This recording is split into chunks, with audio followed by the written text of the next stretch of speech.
아내의 말투 때문에 화가 치밀어 오르고 싸움이 반복됩니다. 2025년 9월 28일 북미 동부 순회 강연 토론토. 안녕하세요. 오늘은 법륜 스님의 북미 동부 순회 강연 중 세 번째 강연이 캐나다 최대 도시인 토론토에서 열리는 날입니다. 새벽 4시에 기상하여 숙소에서 108배와 기도를 하고 간단히 요기를 한 후 토론토로 떠나기 위해 뉴욕 라과디아 공항으로 출발했습니다. 출발에 앞서 이 일간 숙소와 식사를 제공하고 운전 봉사를 한 유정희 김명호님 부부에게 스님은 영국에서 새로 출판된 책 행복을 선물하고 함께 기념 촬영을 하였습니다. 오전 6시에 공항에 도착하여 출국 수속을 하고 짐을 붙인 다음에 제이슨님을 만나 토론토행 탑승 게이트 앞에서 기다렸습니다. 비행기가 20분 정도 연착하여 7시 48분에 이륙했습니다. 오전 9시에 캐나다 토론토 피어슨 국제공항에 도착하여 입국 수속을 마치고 밖으로 나오니 오늘 강연 담당을 맡고 있는 강미정님과 운전 봉사를 하러 온 박진동님이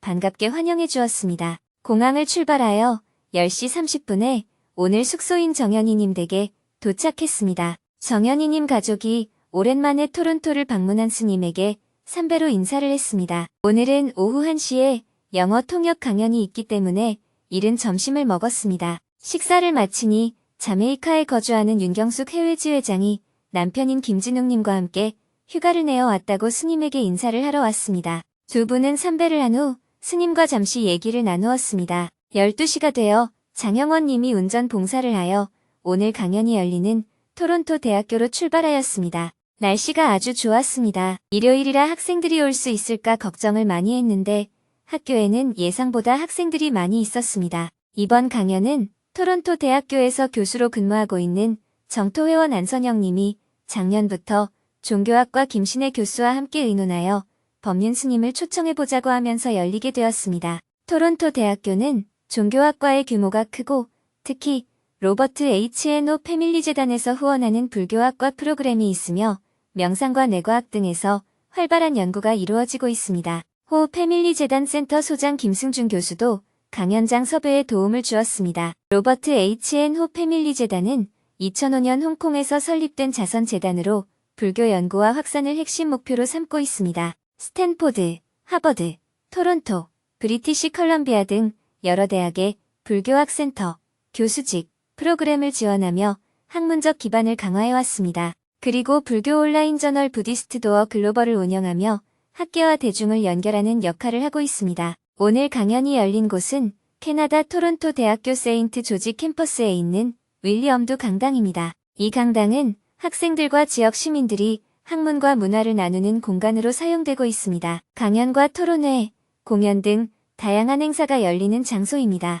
강연장에 도착하니 봉사자들이 스님을 반갑게 환영해 주었습니다. 봉사자들과 인사를 나눈 후 대기실에 있으니 정토담마스쿨 학생과 졸업생 두 분이 스님에게 인사를 하러 왔습니다. 정토회를 알고 정토담마스쿨에 다닌 후에 얼마나 인생이 행복해졌는지 소감을 나누어 주었습니다. 매주 영상으로만 만나는 스님과 통역을 해주는 제이슨님을 실물로 직접 볼 수 있어 너무 감사하다고 인사하였습니다. 오후 1시 스님을 소개하는 영상과 함께 강연이 시작되었습니다. 영상이 끝나고 스님이 무대에 오르자 참가자들이 큰 박수로 스님을 반겼습니다. 대학교에서 열린 강연이다 보니 젊은 학생들이 많이 참석했습니다. 봉사자를 포함해 약 200여 명이 참석했습니다. 스님은 먼저 증문즉설에 대해 간단히 소개했습니다. 제가 오늘 여러분과 대화하려는 것을 한국말로 증문즉설이라고 합니다.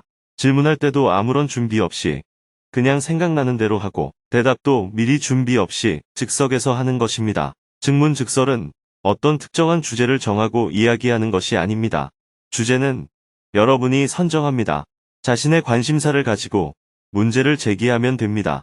그래서 이것은 강사가 주제를 정하는 것이 아니라 여러분이 강연 내용을 만들어 가는 것입니다. 그러므로 어떤 주제이든 자유롭게 이야기할 수 있습니다. 이어서 누구든지 손을 들고 스님에게 질문을 했습니다. 1시간 30분 동안 12명이 스님과 대화를 나눌 수 있었습니다. 그중 한 명은 성공과 부의 의미에 대해 의문을 품으며 여전히 공허함을 느낀다고 하면서 질투와 후회, 비교하는 마음이 괴로움의 원인일 때 어떻게 다루어야 하는지 물었습니다. 질투와 후회, 비교하는 마음은 어떻게 다스려야 할까요? When I was a young student, I wanted to become a successful man, but I began to ask myself, what does it really mean to be successful, powerful, and wealthy? Now I have a job, yet I still feel depressed and empty. Could you suggest a way to overcome this?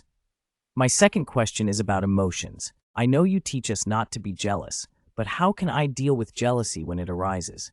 Another emotion I struggle with is regret. For example, when I was searching for a place to live, by the time I made up my mind, the place was already taken, and I felt a lot of regret. How can I handle this kind of disappointment? And finally, I know you often say that comparing mindset causes suffering, but it's not easy to stop comparing. How can I work with this tendency? 제가 학생일 때는 성공한 사람이 되고 싶었습니다. 하지만 시간이 지나면서 성공, 권력, 부, 그것들이 진정으로 무엇을 의미하는가 하는 질문을 스스로에게 던지게 되었습니다. 지금은 직업도 있지만 여전히 우울하고 공허함을 느낍니다. 이런 마음을 극복할 방법을 알려주실 수 있을까요? 두 번째 질문은 감정에 관한 것입니다. 스님께서는 우리에게 질투하지 말라고 가르쳐 주시지만 막상 질투가 올라올 때는 어떻게 다뤄야 할까요? 또 제가 힘들어하는 감정은 후회입니다. 예를 들어 집을 구할 때 마음을 정했을 때는 이미 집이 다른 사람에게 넘어가 버려서 큰 후회를 한 적이 있습니다. 이런 실망감을 어떻게 다뤄야 할까요? 그리고 마지막으로 스님께서는 비교하는 마음이 괴로움의 원인이라고 말씀하시지만 비교하지 않는 것이 쉽지 않습니다. 이런 경향을 어떻게 다루면 좋을까요? 두 번째 질문에 대해 먼저 말씀드리겠습니다. 만약 우리가 집을 구할 때 조건이 좋으면서도 값이 더 싼 집을 구하고 싶으면 집을 많이 보고 다녀야 합니다. 즉 돈이 부족하면 발품을 많이 팔아야 하는 것입니다. 내가 보기에 괜찮다 싶은 집은 다른 사람도 마찬가지로 느끼기 때문에 그 집은 빨리 나갈 수밖에 없습니다. 인간의 심리는 다 비슷하기 때문입니다. 그래서 본인이 조급하면 값을 비싸게 치를 가능성이 높고 값을 싸게 구하려다 보면 집을 구할 기회를 놓칠 수 있습니다. 이 조건 안에서 질문자가 적절히 선택해야 하는 것입니다. 다른 길은 없습니다. 특별히 싸다 싶으면 신속하게 계약해야 하고 더 싼 집을 구하고 싶으면 시간을 갖고 기다리는 마음이 필요합니다. 만약 질문자가 집을 빨리 구해야 한다면 돈을 조금 더 지불할 생각을 해야 합니다. 팔 때도 마찬가지예요. 빨리 팔고 싶으면 싸게 내놓으면 됩니다. 반대로 값을 많이 받고 싶으면 더 많이 기다려야 합니다. 돈을 더 주고도 급하게 구하려는 사람이 나타나야 하니까요. 그런데 우리는 집을 싸게 사고 싶은데 시간도 절약하고 싶고 또한 비싸게 팔고 싶으면서 시간도 절약하고 싶어서 고민합니다. 이것을 욕심이라고 합니다. 만약 제가 집을 싸게 사고 싶다면 저는 집을 50채 정도는 볼 것 같습니다. 그래야 대략의 시세를 알 수 있습니다. 그러면 이번뿐만 아니라 다음에 집을 구할 때도 참고가 될 것입니다. 질문자는 원하던 집이 나가버려서 아깝게 느껴지는 것이지 만약에 그 집이 남아 있었다면 선뜻 결정하지 못했을 겁니다. 왜냐하면 그 집이 남아 있으면 또 다른 집을 더 볼 테니까요. 한국의 옛말에 남의 밥에 든 콩이 더 굵어 보인다 라는 말이 있습니다. 잃어버리고 나면 아쉬워지는 거예요. 이런 원리 속에서 적절하게 선택하는 길밖에 없습니다. 첫 번째 질문으로 돌아가서 질문자는 공허하다고 했는데요. 왜 공허할까요? 다람쥐가 알밤을 줍다가 저녁에 잘 때 공허하다고 느낄까요? 소가 저녁에 잘 때 공허하다고 느낄까요? 공허하다는 것은 무언가를 채우고 싶다는 것입니다. 그것이 채워지지 않기 때문에 생기는 문제예요. 그것 또한 욕심에서 비롯되는 것입니다. 욕심이 없다면 저녁에는 그냥 피곤해서 자게 될 것입니다. 그리고 아침에는 일어나서 일을 합니다. 질문자가 공허하다고 하는 것은 정신적으로 뭔가 추구하는 것이 있다는 의미이고 그것이 이루어지지 않았기 때문에 생기는 문제입니다. 그것이 좋다거나 나쁘다는 것이 아니라 다만 그런 자신의 상태를 알아차려야 합니다.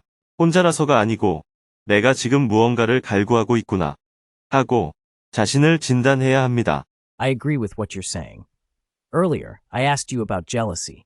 We live in a capitalistic society where everything seems to be about comparison. For example, if I see a friend driving a sports car, I can't help but feel jealous. As an ordinary person, unlike you, how can we find a healthy balance? 말씀하신 것에 동의합니다.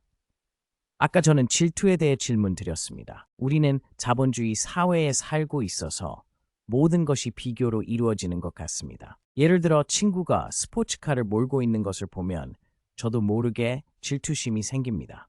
스님과 같은 분이 아닌 평범한 사람으로서 우리는 어떻게 균형을 찾아야 할까요?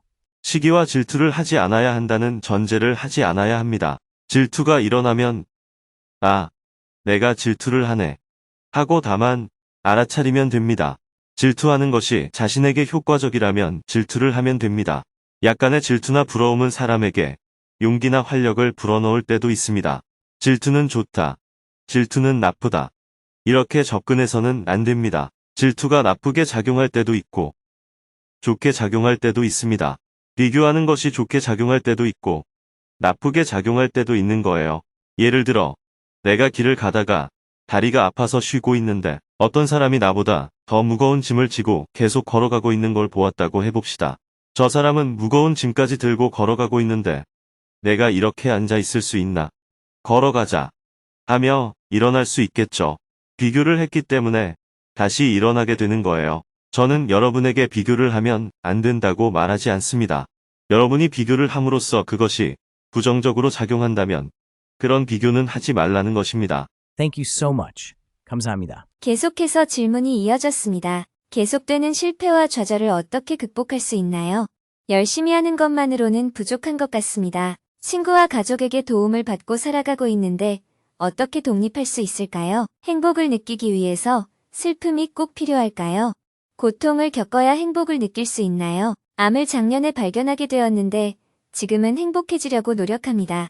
불행한 가정 환경에서 자란 저의 카르마가 저의 불행을 만들었을까요? 전쟁이나 배고픔 때문에 고통받고 있는 가자 지역의 아이들도 자신의 카르마 때문에 고통을 받는다고 할 수 있나요? 어떻게 하면 다른 젊은 여성들이 겪고 있는 차별을 없앨 수 있을까요? 지금은 아직도 남성주의 사회인 것 같습니다. 사회에서 여러 사람들과 관계를 맺을 때 정신적으로 문제가 있는 사람과 만나게 되면 그 영향을 많이 받습니다. 어떻게 화내지 않고 관계를 맺을 수 있을까요? 사랑하는 가족, 애인, 친구들을 죽음으로 잃을 때 삶의 의미를 잃어버릴 수 있는데 이런 스트레스와 불안을 어떻게 극복할 수 있나요? 항암 치료를 하는 간호사입니다. 죽음을 많이 접하다 보니 너무 힘듭니다.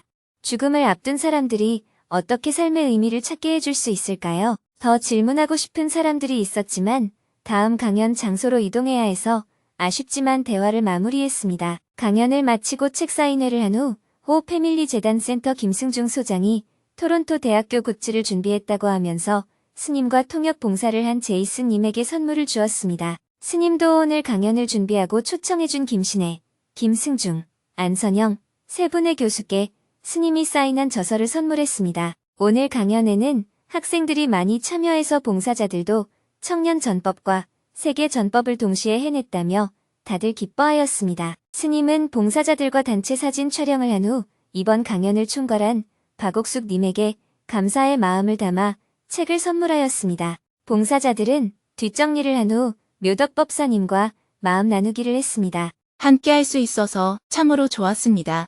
앞으로도 이런 행사가 있으면 또 참석하고 싶습니다. 부정적인 일들이 너무나 많이 일어나는 요즘 사회에서 이렇게 긍정적인 일이 여기에서 일어나고 있다는 것을 느끼게 되어서 고맙습니다. 어떤 일이든 나 혼자 할 수는 없다는 것을 느끼는 계기가 되었고, 우리는 모자이크 붓다라는 것을 실감하는 기회였습니다.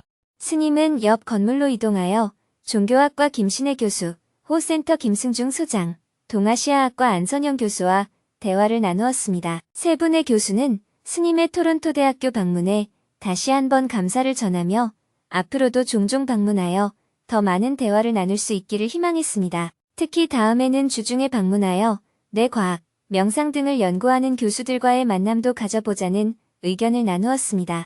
대화를 마친 후 오후 4시에 다음 강연장으로 이동했습니다. 오늘 교민을 위한 강연이 열린 곳은 토론토 노스욕에 위치한 카디널 카터 예술학교입니다. 스님이 강연장에 도착하자 봉사자들이 주차장에서부터 스님에게 인사를 하였습니다.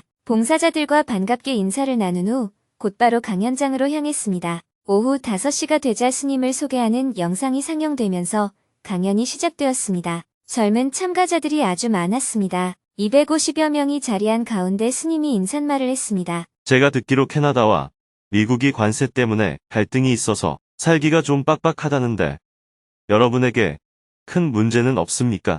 문제가 많습니다. 한국도 요즘 관세 때문에 겉으로는 크게 드러나지 않지만 미국과 약간 갈등이 있습니다. 겉으로는 한미 정상회담 때 조금 비굴하게 굴어서 잘 넘어간 것 같은데 내용적으로는 해결이 안 되고 갈등 요인이 남아 있는 것 같아요.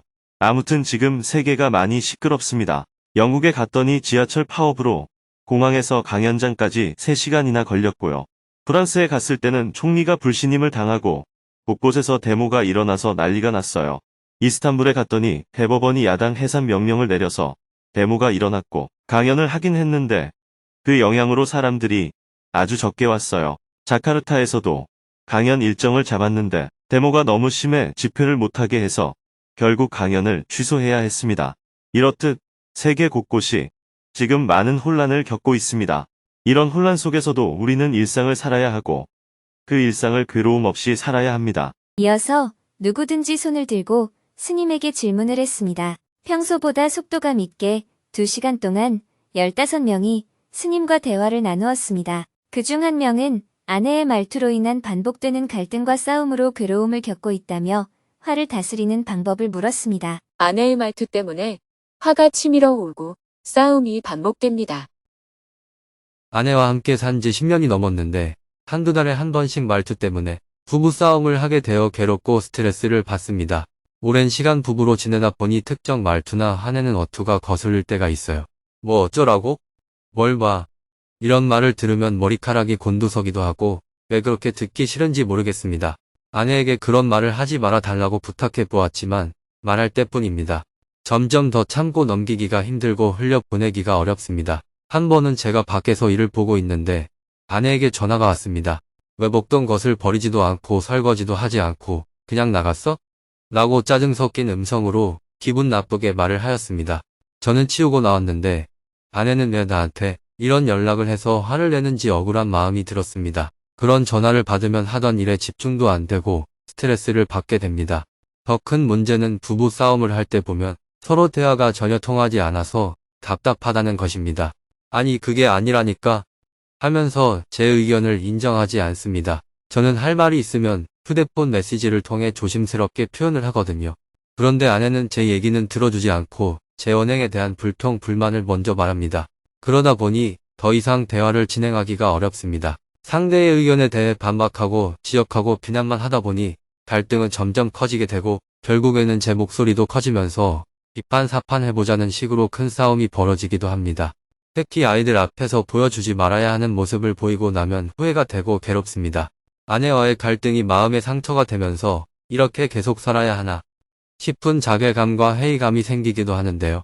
제가 언행을 고치려면 어떻게 해야 할지 궁금합니다. 순간적으로 올라오는 화를 참는 방법과 큰 싸움으로 번지지 않게 하려면 어떻게 해야 할지 길을 알고 싶어서 질문을 드립니다. 질문자의 이야기를 쭉 들어보니 스님 앞에서 우리 결혼했어요. 우리 잘 살고 있어요. 하며 자랑하는 것처럼 들립니다. 혼자 사는 입장에서 보면 싸우더라도 결혼하고 사는 게 좋아 보이는 겁니다. 그래서 질문자에게는 아무 문제가 없습니다. 싸우면서 그냥 사시면 됩니다. 이제는 싸우고 나면 괴롭습니다.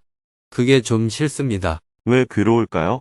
한두 번 싸워본 것도 아니고 살면서 벌써 수십 번은 싸웠을 텐데요. 그럼 이제 적응될 만도 한데요. 아내를 대할 때마다 마음에서 불편함이 올라오는 거예요. 아, 또 싸우네. 이제는 지겹다. 하면서요. 그런데 나를 고치는 게 쉬울까요? 남을 고치는 게 쉬울까요? 나를 고치는 게 더 쉬울 것 같습니다. 그렇습니다. 예를 들어 부부가 같이 사는데 한 사람은 너무 덥다 라고 하고 한 사람은 너무 춥다 라고 하면서 방안 온도 문제로 서로 의견이 다르다고 합시다. 아내는 에어컨 온도를 27도로 조정하자고 하고 남편은 23도로 조정하자고 합니다. 이렇게 의견이 다를 때는 어떻게 해결해야 할까요? 사실 아내가 하자는 대로 하는 것, 즉 상대가 하자는 대로 하는 것이 제일 쉬운 방법입니다. 그래, 27도로 하자.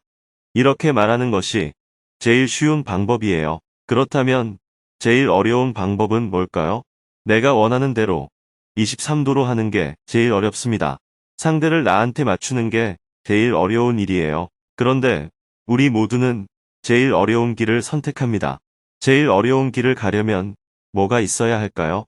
바로 힘이 있어야 합니다. 돈이 있든지 권력이 있든지 상대를 강제할 힘이 있어야 상대를 강제로 바꿀 수가 있습니다. 세상은 강제적인 힘으로 통제할 수 있을지 모르지만 부부지간은 그렇게 잘 될 수가 없습니다. 나를 바꾸는 제일 쉬운 길을 놔두고 항상 제일 어려운 길을 선택하기 때문에 갈등이 생기는 것입니다. 그렇다면 중간의 길은 무엇이 있을까요? 바로 25도로 타협하는 겁니다. 나도 조금 양보하고 상대도 조금 양보하면 되겠지요. 그런데 그것도 역시 상대의 동의를 얻어야 합니다. 상대와 타협을 시도했는데도 안 될 때는 이제 돈이 조금 들어요. 바로 각방 쓰기를 하는 겁니다. 각자 방에서 27도와 23도로 에어컨을 맞춰놓고 살다가 일이 있을 때만 가끔 만나는 거예요. 꼭 타협을 해야 되는 건 아닙니다. 질문자는 자신을 바꾸지 않고 자기 고집대로 하려니까 문제가 생기는 거예요. 아내가 하자는 대로 알았어. 그렇게 할게. 하면 됩니다. 아내가 전화로 왜 설거지 안 했어? 하면 미안하다고 하면 되고 다음에 나갈 때는 똑똑히 해. 하면 알았다고 하면 됩니다. 물론 다음에 내가 바쁘면 그냥 나갈 수도 있지요. 아내가 또 전화로 당신 설거지 한다고 해놓고 왜 안 했어? 하면 미안해. 깜빡 잊어버렸어. 이렇게 유머러스하게 넘어가면 됩니다. 그러면 싸울 일이 없습니다. 아내가 어쩌라고 하면 글쎄 나도 모르겠네. 이러면 되는 거예요. 제가 보기에는 질문자가 약간 좀생인 것 같아요. 결혼해서 살다 보면 이런 일 저런 일 생기게 마련인데 이 정도 일에는 웃으면서 넘어갈 줄도 알아야 합니다. 나이 들어서 머리가 희끗해지면 어지간한 일은 무조건 아내 말을 듣는 게 현명한 대처법입니다. 특히 아이가 둘 이상이라면 무조건 아내의 말을 듣는 게 좋습니다. 결혼해서 오래 살아본 사람들은 다들 그렇게 얘기를 합니다. 여보 당신 말대로 할게. 이렇게 말하세요. 아내가 또 뭐라고 하면 그렇게 해보자. 라고 말하세요. 물론 내 고집대로 하고 싶은 것은 그냥 해버려도 괜찮습니다. 남편이 아내의 노예도 아닌데 아내가 하자는 대로 다 할 수는 없지요. 그래서 또 아내가 문제 제기를 하면 미안해. 내가 깜빡했네. 이렇게 말하고 웃으면서 넘기면 됩니다. 결혼도 안 해본 스님도 이렇게 가볍게 넘기면 되는 것을 아는데 질문자는 그것도 모르면서 결혼은 왜 하셨어요? 그것도 몰라서 어떻게 결혼 생활을 해요? 결혼하기 전에는 이럴 줄 몰랐습니다. 결혼 전에는 몰랐다 하더라도 결혼해서 이제껏 살아봤으면 그 정도는 가볍게 여기고 넘어가야죠. 그런 일은 큰 문제가 아니에요. 그러나 부부싸움은 자녀들에게 큰 영향을 끼치게 되기 때문에 아이들 앞에서는 조심해야 합니다. 질문자의 얘기를 들어보니 아내와 말다툼하는 것 말고 다른 일은 문제없이 괜찮다는 것 같아요. 다 나쁘면 살기 어렵겠지요. 그러니 그런 정도는 그냥 웃고 넘어가세요. 오늘부터는 당신은 왕입니다. 당신 말이 다 맞습니다. 이렇게 관점을 가지세요. 그런데 화가 올라오면 참을 수가 없습니다. 화는 올라올 상황을 만들지 말아야 합니다. 이미 화가 올라왔는데 어떻게 화를 참을 것인가? 어떻게 화를 다스릴 것인가? 하면 안 됩니다.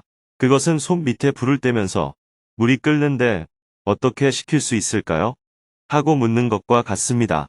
찬물 한 바가지를 붓게 되면 잠깐은 괜찮아진 것 같아요. 하지만 조금 있으면 또 끓게 됩니다. 이럴 때는 손 밑에 있는 불을 확 빼버려야 합니다. 불을 확 빼는 것이 바로 무조건 당신 말이 맞네. 그렇게 할게라고 말하는 겁니다. 이렇게 하면 화가 나지 않습니다. 머리로는 이해가 되는데요. 옳다, 그르다 따지지 말고 오늘부터 무조건 그냥 해보세요. 이해는 되는데요. 이런 말도 하지 말고요. 부처님의 가르침은 옳고 그름이 없다는 것입니다. 내가 선택하는 거예요. 질문자도 아내와 오래 살아봐서 잘 알고 있겠지만 아내가 다른 건 다 좋은데 성질은 좀 바꾸기가 어렵겠다. 이렇게 판단이 된다면 그냥 내가 맞춰줘야지 하고 입장을 정리하세요. 도저히 아내에게 맞추기는 싫은가요? 한번 해보겠습니다. 입에서 예라는 말이 잘 안 나오지요. 진짜 어려운 일입니다. 그런데 자꾸 예 하다 보면 이것보다 쉬운 게 없습니다. 아내가 뭐라고 하면 길게 말하지 말고 무조건 예, 죄송합니다. 이렇게 가볍게 얘기하면 됩니다.